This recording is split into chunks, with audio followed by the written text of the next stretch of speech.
Hello, my beautiful Aquarius. Welcome back to Queen Cup Tarot. I am just shuffling up right now, getting ready to do your November 2019 tarot readings. For those that are new, welcome. Please don't forget to like, share, subscribe. It's much appreciated. For those that are returning, thank you so much for all your likes, shares, subscribes, showing up and showing out last month in some serious numbers. So thank you guys. It's a privilege and honor to connect and read for you, not just on the personals, but on these general ones too. Okay. Thank you guys. I try to connect and respond to as many of the comments as possible, but for those that I miss, I apologize. Either way, continue to positively engage the channel the way you do. It really lights my world up, truthfully. For those that would like to book a personal reading with me, that's fine. Just see the details below. Please keep in mind that the readings are live. They're not pre-recorded. It's not an option. All right. And just be patient with regards to me getting back to you. Once I do email you, I'll email you my upcoming availability. Pick 3 dates, not one, 3 dates and times. It's clearly highlighted in the email so that I can pick one that works for the schedule and get back to you. Because I'm blast emailing that schedule. So it's first come, first serve. The more date options you provide, the better chance you have of getting booked in that wave of availability. All right. Anyways, just email me below and I'll give you further details if you're interested. Okay. For those that timestamp the reading prior to the prayer, thank you. Please continue to do so. And I'm using a couple of new decks. I'm actually going to do a 10-card spread for you guys. I'm going to try out a new spread.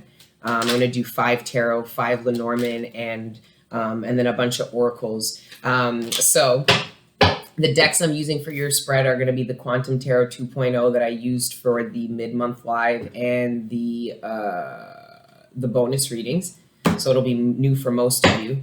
And then so Eugene Vininsky released his Golden Venetian Lenormand, which ties into his Venetian tarot deck. You guys know I use a lot of Eugene Vininsky's decks. So this is the Lenormand. It's not tarot, but it's used as a divination tool. It's been used since the 1600s or something crazy like that. It's more specific. So I did have to study this. I may have to pull the book out and check out a couple things, but I studied it a lot. So I should be okay to use this. So I'm going to use 5 of the Lenormand, 5 of the tarot, and then a bunch of oracles. Okay, so I'm excited. Yeah, I had no interest in using the Lenormand until Eugene came out with a deck. He got me with the gold box. Anyways, so yeah, we'll see how that goes. Something a little different. Why not? Going into new year. Limited opportunities, as I said that. I said, why not? We're going into the new year, and under the deck is the Infinity card, which talks about having to all of the programming that we are trying to debunk or come out of is essentially to allow us to go back into a state where we have unlimited our way of thinking and formulating reality is infinite. There are no restrictions. It takes not being judgmental to a deeper level. It's like understanding why people aren't judgmental, because it doesn't make sense. If your brain functions from a perspective of infinite possibilities and understanding the infinite uniqueness of every human and individual, you judge less, you stress less, you worry less, you surrender to what you don't know, and then feel comfortable and grateful for what you do know, because the smartest people know they know nothing, right? The more you uncrack in this journey, the more you really have to allow your brain to realize there's infinite amount of knowledge that you will never touch. There's infinite amount of experiences that you will never have.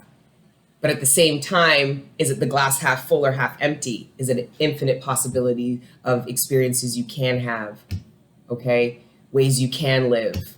Anyways, I'm going on a bit of a rant, but I really love this card. It's unique to the deck. So in this deck, there's 2 cards outside of tarot. It is the infinitum, and the Phoenix, which is just talking about that whole Phoenix process. All right. But anyways, I thought that was cool.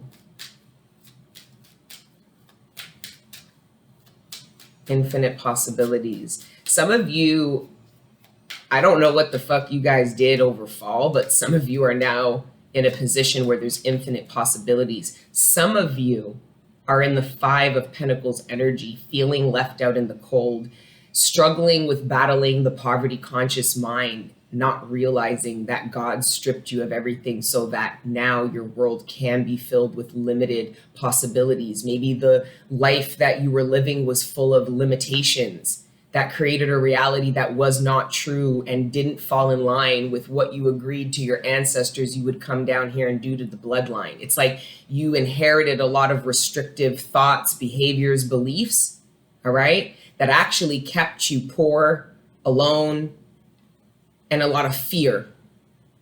Breaking out of that and really allowing your brain to acclimate to infinite possibilities, whether they're your infinite possibilities, because some of these possibilities are yours with infinite potential of where they can go. Some of them are just around you to be viewed. They're other people's infinite possibilities. It's really breaking out the glass walls. It's really breaking out the walls. It's really thinking outside of the box in the simplest of forms, but more deeply with regards to your faith about your manifestation. Some of you guys are manifesting something and you're struggling to bring it in because you're not surrendering to the infinite possibilities of how that manifestation is going to come in, what it will look like when it does, how it will feel, where it can take you. You're limiting that as you're manifesting. Or you manifested it and now you're limiting it coming in because the divine knows that if you put those restrictions on your manifestations, when he delivers you the manifestation, you won't recognize it. You'll be uncomfortable to it. You'll really struggle with knowing what it is. Part of you will know it's your manifestation. Another part of won't be sure, right? So really breaking out of limited belief systems, ways of living, poverty conscious, the usual. The usual. And that self-love, that cup of love, I'm ready. Yeah, some of you guys are in a dark night and feeling limited by all the tower moments. So a lot of tower moments might have come in, things that were out of your control that tore away the reality that you once knew, okay, that you were so familiar, that you were so comfortable in, not realizing yet that that is exactly what had to be torn away in order for you to have this infinite freedom within the way you think, believe, where you're going to go. It's like some of you got rocked out of comfort. Some of you got rocked out of complacency.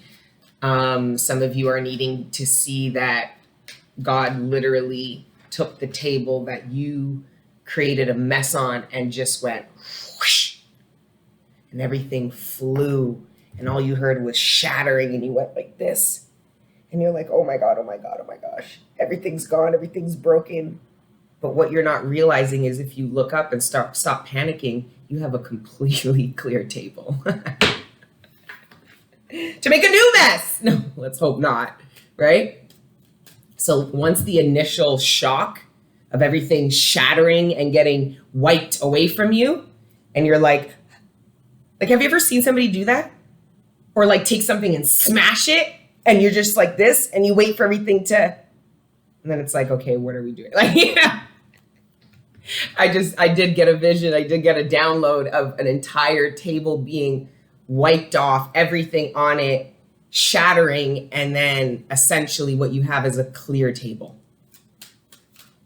I'm trying to relate that to the feeling of feeling shocked without loss, breaking, and not seeing the clean slate, the new opportunity, right?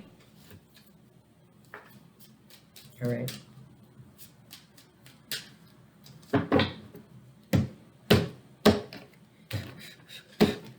All right. Sorry, guys. I don't know. It's just magician, the manifestation. Some of you are limited. You're limited. You have to surrender. The magician knows how to do that. That's why he's a master manifester. He or she is a master manifester. There is a need to surrender. You do not know. You know, but there's a lot you don't know about what you know, if that makes any sense. Nobody's discrediting what you have discovered, your abilities, your powers, your connection to God, and what it's been able to bring you. No, nobody's doubting that. Okay. At this level, though, there is a deep understanding with God, the divine, the universe outside of oneself, right? We're so consumed in our own ecosystems, which it's so funny because we're so self-centered but have no self-awareness. So it's there's such a disconnect, right? Because we're in a society, narcissistic society, that is so self-centered, self-serving, but nobody has awareness and nobody's served and nobody's content and everybody's miserable. Anyway, there is a deeper level of understanding that's coming to Aquarius about manifestation. A lot of you have been trying to manifest something for a very long time, and you're comparing other things that you manifested that came in. Why? Because you surrendered to how it was going to go down. For example, a lot of you with regards to career, you knew you needed to make a move. You knew you were ready. You put it up to God that you wanted your career path to look very different in the next 5 to 10 years. You threw that up to God, right? And then you surrendered it because you really just genuinely had no clue how that was going to work out. So you listened to God, you surrendered, you were open to him telling you to go here, apply there, talk to this person, get out here, get the skill, go to school and get this course to upgrade, whatever. And then the manifestation came through, and now you're in a whole new career path, and you're thinking, well, why isn't it this easy in love? Why isn't it this easy with family? Why isn't it whatever? It's because that surrender didn't happen. So it's tying in where you have successfully brought in exactly what it was that you wanted and how that was possible and what you did, what the process looked like, and then create the pattern. Because the magician knows the pattern of manifestation and how that works. And the hardest part is surrender. It's not even listening to the downloads, right? Because if you surrender, you'll just listen. It will be something you can't avoid inside of your heart, mind, soul. But when you are resistant to how things should play out, how things should come in, how they should look, that's when this gets a little bit fucked up. And that doesn't mean you don't plan. Planning's important. But even with planning is handling what is in your control. So if you are trying to find love, okay? You're trying to manifest love to you. You can plan for that manifestation as best as you can. You can, save money for a family. You can relocate. You can start doing things, right? That would essentially start dating, going out, socializing. There's things you could plan to do to bring this in, the preparations, right? But then the serendipitous, the butterfly effect, the people, places, and times that is out of your control. Surrendering to what isn't in your control and then planning, cultivating, preparing what is in your control. That's the magician, right? I'm going to get right into the 8 of Wands, the next card right beside the magician. It's like that clicks and it comes to you, or it clicks and you fucking beeline it to your manifestation. Some of you manifested something that you believed was supposed to come to you, only for you to surrender and God tell you to go somewhere and get it. It was an action you were supposed to take because you in your belief system thought this is the way it was supposed to go down. See what I mean about these limited belief systems and how it fucks up manifestations and that infinity, that need to really surrender to the infinite possibilities. Because it looks like those possibilities are making their way to Aquarius, or Aquarius, you are making your way to these infinite possibilities.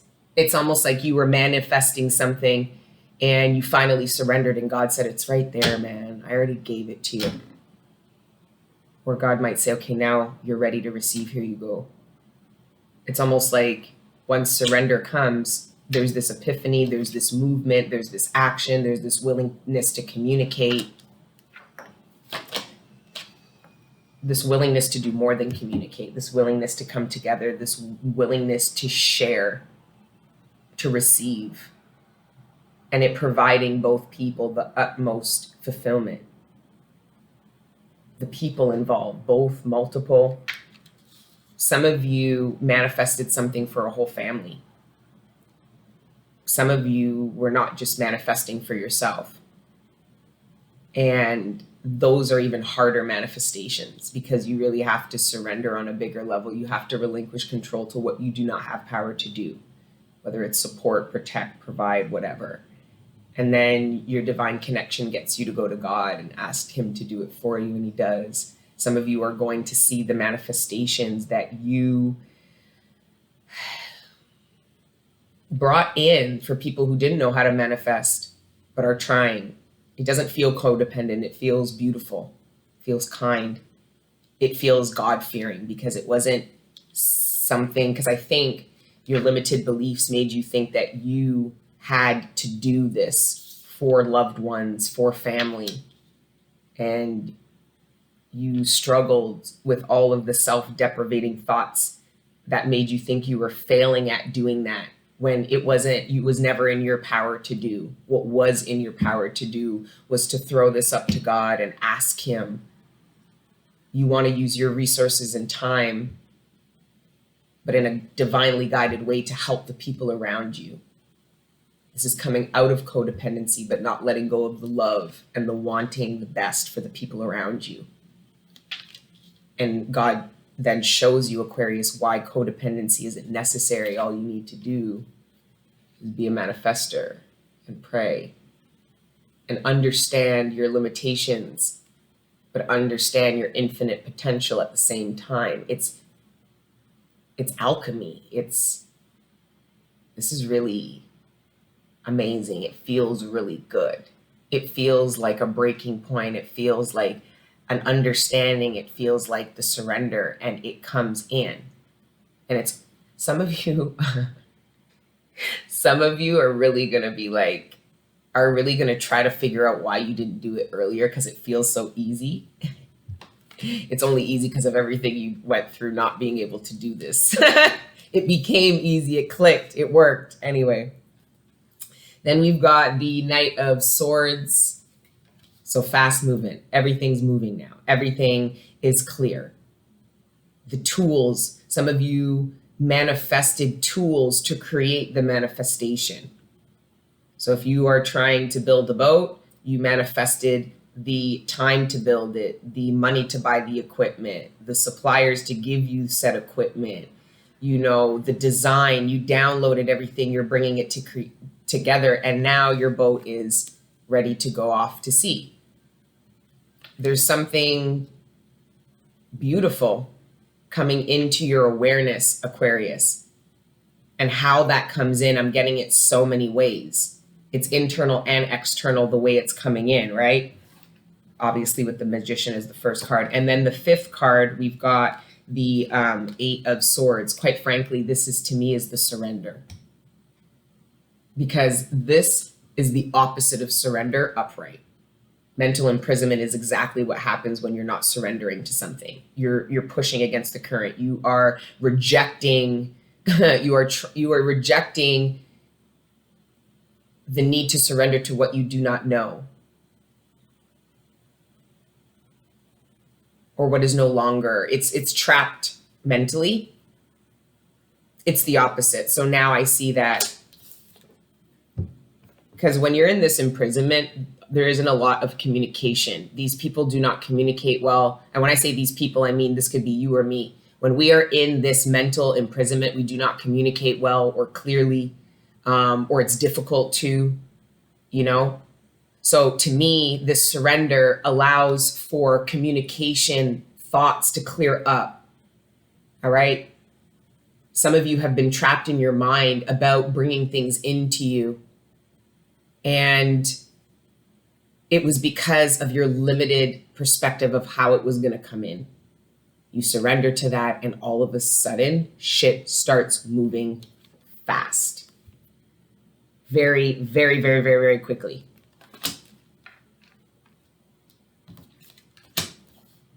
With 2 8s too, that's about manifestations with the magician. Yeah, manifestations are coming in very, very quickly. I'm reading, this reading is for a group that have gone a very long road trying to figure out how to surrender, have gone through a lot of frustration, aggravation, whilst maintaining patience and still trying to build and cultivate surrounding certain manifestations. It's almost like this boiling pot. This boiling, and I see Aquarius trying to hold the lid. Surrender. It's boiling over. Let the lid come off and let the overflow occur. But in your mind, we never let the pot overflow like that. No. Just let what's happening happen. Be open. Like the pot, be open. Okay? All right, we're going to go into, and then at the bottom of the deck, we have the 6 of Wands. The 3. This is the manifestation coming in. Look how much closer he is. Look how much closer you are, Aquarius. Front row seats. The ships did come in. This did become visible, not just to you, because what you're bringing in, Aquarius, was always visible to you. You saw these boats, whether they were there or not. You've been waiting for something. Some of you had to surrender to the fact that what you were waiting for was something you were supposed to go out and get. Maybe what you were looking for was docked there. You had to get in your own boat and go meet this boat. However it played out, you were waiting. You saw this. Okay, this manifestation comes in now for everyone to see. From the 3 to the 6. I told you guys, you can show them better than you can tell them. It's just how that shit goes. People are simple like that. But anyway, things coming to light, seeing things closer. So it almost looks like you're further away from something, Aquarius. Now all of a sudden it's right in your face. It's very visible for you to see. There is no question of, what is this? How far is it? There is a clarity because this has been drawn in. This came to you, and the 6. You can't get any, like, this is happening. And it looks like it's going to bring in a lot of union, reconciling of differences, people, families, family healing type energy. I've been feeling a lot of family healing energy. A lot of you are going to be surprised how much more fulfilling. Some of you don't really look forward to holiday time. And I think you might be shocked at how much more pleasant holiday season is for you this year. Maybe because of some of the bridges you've mended, you're now going to have that love and that family and that camaraderie. Some of you are actually going to have the opposite, one of the hardest holidays, right? Maybe some of you experience loss and the holidays might trigger that, where I am getting for a group where it's the opposite, where you're actually getting triggered in a positive way. Maybe you haven't been invited to spend the holidays with family, and now some things get worked out. Now you're with them, they're together. Maybe you're having people over. Maybe you have family that have never met your kids, or your spouse or whatever, and this holiday they will, because some things have gotten resolved. The imprisonment that people were putting other people in, and you yourself, that's been resolved. There's a surrender in many, many ways.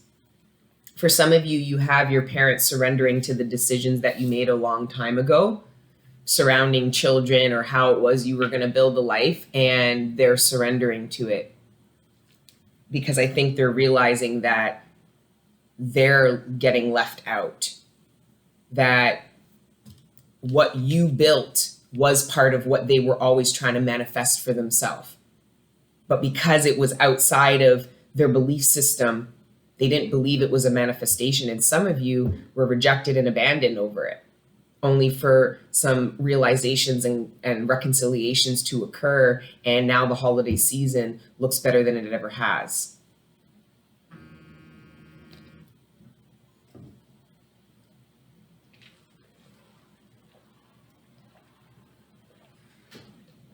They put something in here, eh?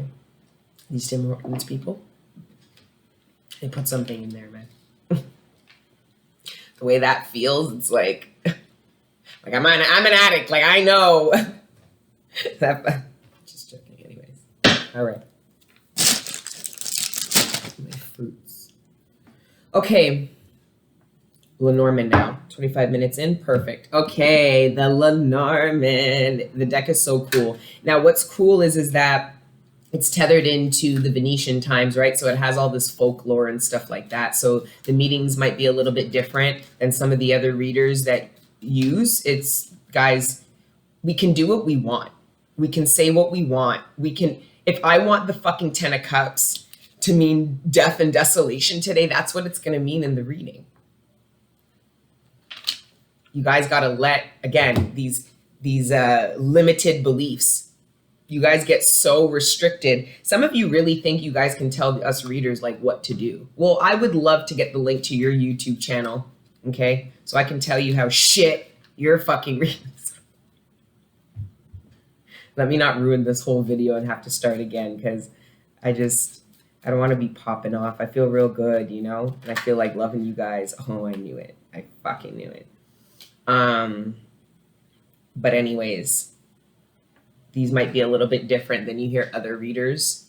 No one's wrong, okay?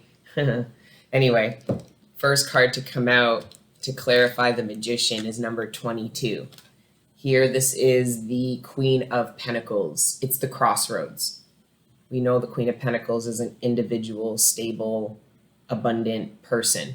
So essentially, you Aquarius got yourself to this point. Now you're at a crossroads. Because with this boat, it's hard to say, is he arriving somewhere or is he leaving somewhere? So this is a bridge. It's called the bridge, I'm pretty sure, but it's essentially referring to crossroads. All right. Where do we go from here type of energy? Are you coming? Are you going? You know, are you arriving somewhere or are you departing to somewhere? Manifesting a change in scenery, manifesting a relocation, manifesting a change in career.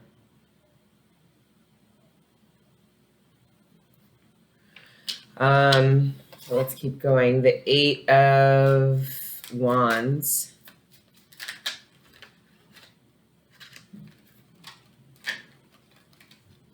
Thank you, Father God, Holy Spirit, ancestors, and guardian angels.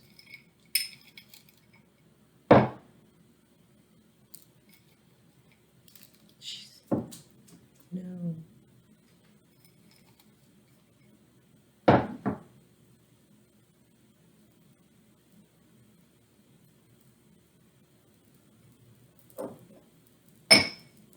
Okay. All right, the 8 of Wands, let's clarify that. Thank you, Father God, Holy Spirit, ancestors, and guardian angels. Can you see that? How beautiful that is? I can download messages just staring at this. That's how I download my messages a lot too. When I pull cards for myself and I can't read them, and I'm like, God, what does it mean? And then I'm staring at this like. All right, 8 of Wands, 8 of Wands. Let's clarify. Thanks, Father God, Holy Spirit, ancestors, and guardian angels. The 8 of Wands. Yeah. The Cage. Number 47, which is 11. I personally believe with the 11, this is talking about, again, this crossroads, right? I think where a lot of you are leaving is somewhere that was quite comfortable, because with this bird here, it's a very luxurious cage. To me, this is a kept person. This is somebody who's kept, meaning somebody provides everything financially, a life of luxury, which is very beautiful, but essentially it's also very oppressive. It limits one's abilities to be able to go about and do their own thing. Why? Because they're trapped in this beautiful, luxurious, expensive cage nonetheless.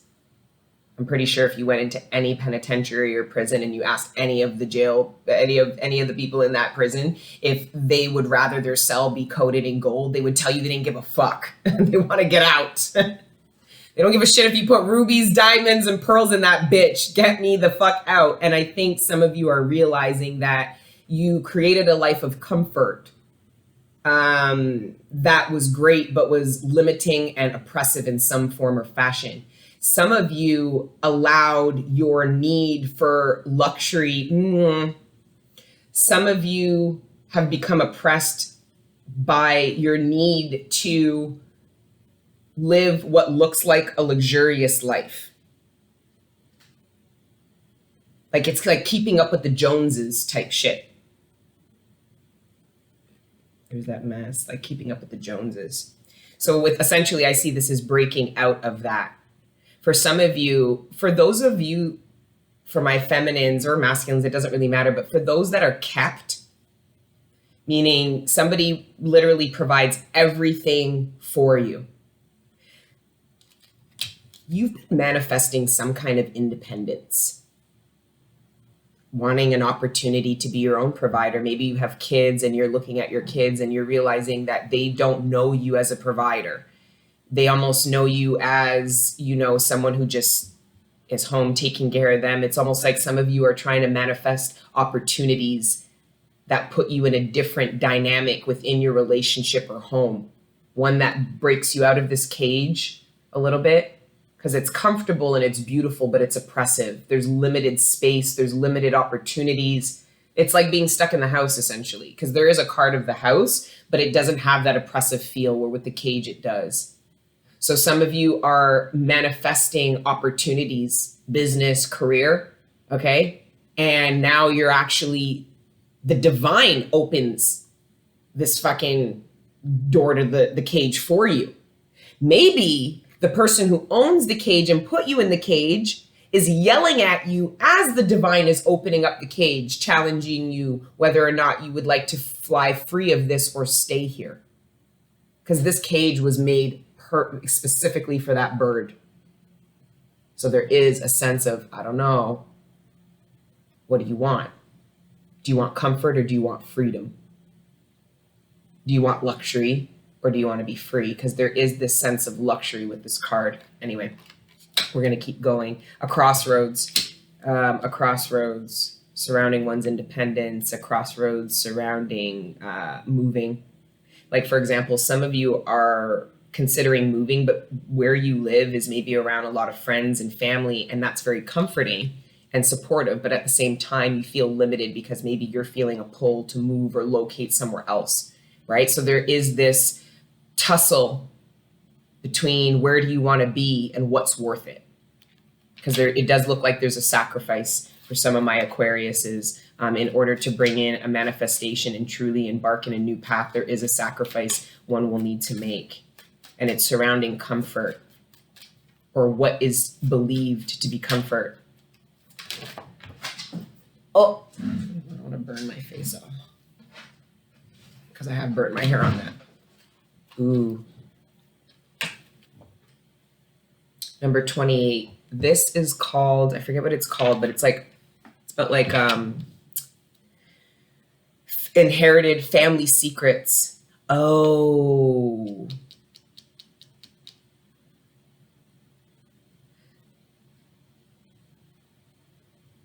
Some of you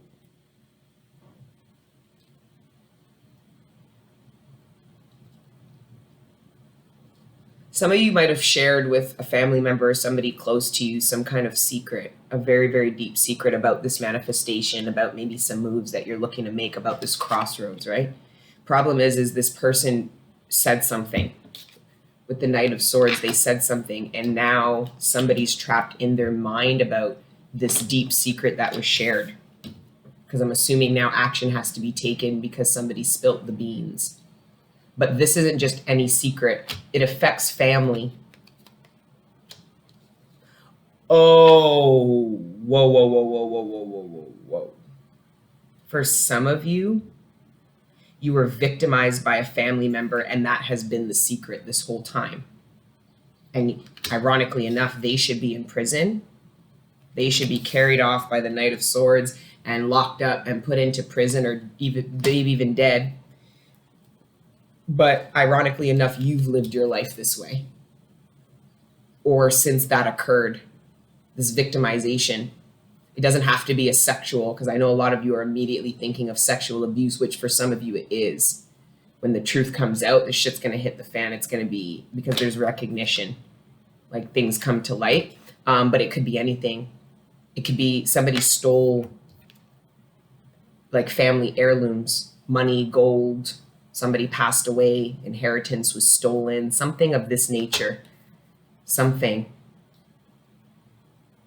The person who's been keeping this secret has been the one feeling, there's somebody feeling imprisoned by a very large secret that they've been holding in for who knows how long. I'm assuming it was a secret passed on by maybe another family member, because this is generational knowledge, information, possibly secrets, but I did get secrets off of that. For a lot of you, you're coming to an understanding of what family is, simple and plain to you. Maybe you come from broken family, but let's see further. I do want to look up, I want to know what this one's actually called. I forget. It's either the lion or the, no, it's the talisman. Oh shit. 58. When I first got this, I stayed up till 3 a.m. reading it, smoking my brains out and reading this shit like it was a movie. 38. Yeah, the talisman. Oh, I was right. So this card speaks of possessing a reserve stock, controlling interests, an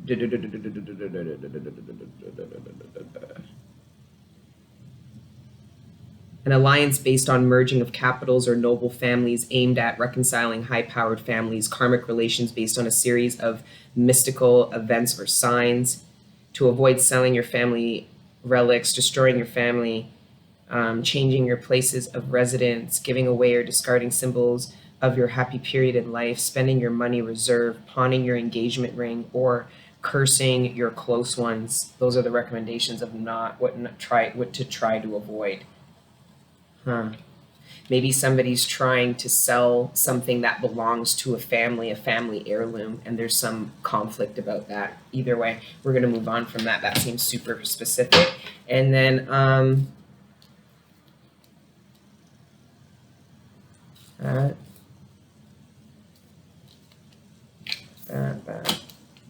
okay, shit. The time flies. Guys, let me know how you feel about this spread, because it is a new spread. If you guys want me to go back to my 9 card, I will. I just wanted to use more of these Lenormands. This is about work. Some of you are trapped in your mind about the competitive nature of your work situation. It's becoming very competitive, maybe because there's some issues in the department or within the company, and it's kind of becoming very dog eat dog. There's a lot of these conversations in the hallways, not sure what people are saying. It's a very it's toxic because the tensions are high and there's a lot of whispering. Some of you are looking to find new work just out of the simple fact that your dynamic at work looks like this, and you just don't know what's going on, and it's causing too much stress. You don't know if it's going to affect you. There could be a lot of turnover happening now as we're going into year end and first quarter. A lot of people you could start seeing a lot of movement happen. You know, it might have started with your boss and now it's your manager, and might say to yourself, time's ticking, I'm going to need to make a move. For some of you, you're not on the chopping block at all. It's just that there is a negative dynamic within your workplace that makes you feel kind of uncomfortable, stressed out. Some of you, at least once a week, are worried about whether or not you're going to lose your job. That kind of stress, only for like, something to happen and be like, oh, nothing's happening, I'm fine. That kind of stress of up and down, of not being sure. Like, it's almost like some of you are in a stable job that doesn't actually resonate as stable as it should, because you shouldn't every couple of weeks be questioning, like when you get together with your friends, you shouldn't constantly be talking about how you're afraid you're going to get canned, or how you think, because for some of you, you've been saying that for a little over a year and you're still there. It's this environment, right? Like it's the environment and the culture that makes you uneasy. You need to decide if that's somewhere you want to be still. But yeah, there's a lot of kiki and chatting. This card is work. And the clubs, this is the 9 of wands. So essentially, it's kind of realizing that your giving up doesn't actually have to do about your passion. It's not your work. It's not your drive. This is giving up on this environment. A lot of you need to realize what it is you're feeling and not kind of just blanket it over everything going on. Realize that you feel the way you do because there's something that has reached its end. And I feel like once you realize it's the environment and it's not maybe your passion, your work, then I think you become very determined to cut your losses, take what is valuable to you and apply it somewhere else, right? Coming out of this cage, because some of you, this cage is your job. You've gained a certain level of, maybe they offered you a position or something. There's some kind of luxury perk. Some of you,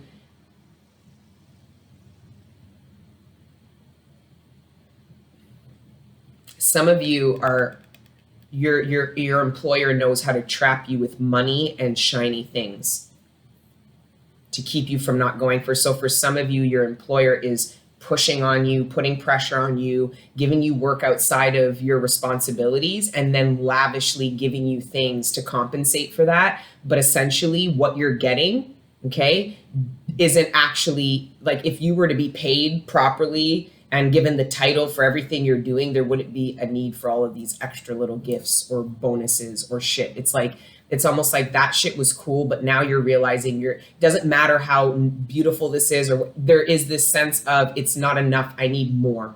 I got to get out and I have to sacrifice something. And then one more Lenormand before we go into the Kim Kranz. Whoa. Okay. This might be a whole different message because it's surrounding love. I know, right at 42 minutes, right? You guys can timestamp it, but they're general readings. This bird here, this card here, it is the stork. Talks about fertility, abundance. It also, this bird is beautiful. This bird has a very intelligent and emotionally intelligent mind, meaning the way it deals with its babies, its partner, is very intelligent. They will find one mate, they'll mate with that bird for life, and when either of them die, they'll never mate again. They'll never go and find another partner. And they return back to the same place every spring to lay their eggs. So this here, it speaks about routine, it speaks about fertility, it speaks about dependability, loyalty. It speaks about a life partner. But as you can see, there's only one bird here. Well, because you have to be a life partner first, right? With the Queen of Cups there in the corner. It's your cup of love that needs to matter before anybody else's cup of love means anything to you, right? This card is about the past repeating itself. And the strange man. We don't have time to go into that. I can't take the strange man. This would go down a whole other route. You see, the Lenormand gets more specific. Like it shows more specifically, anyways, this is about your memory being stained from the past. So this is a mirror, but as you can see, no one's standing in front of it, right? It was folklore. It was believed that mirrors retain the energy of everything it ever reflected. So essentially, there's this dynamic here that has stained your mind. Maybe the way you used to deal with people is still, oh. This is about an argument that's worse than it looks.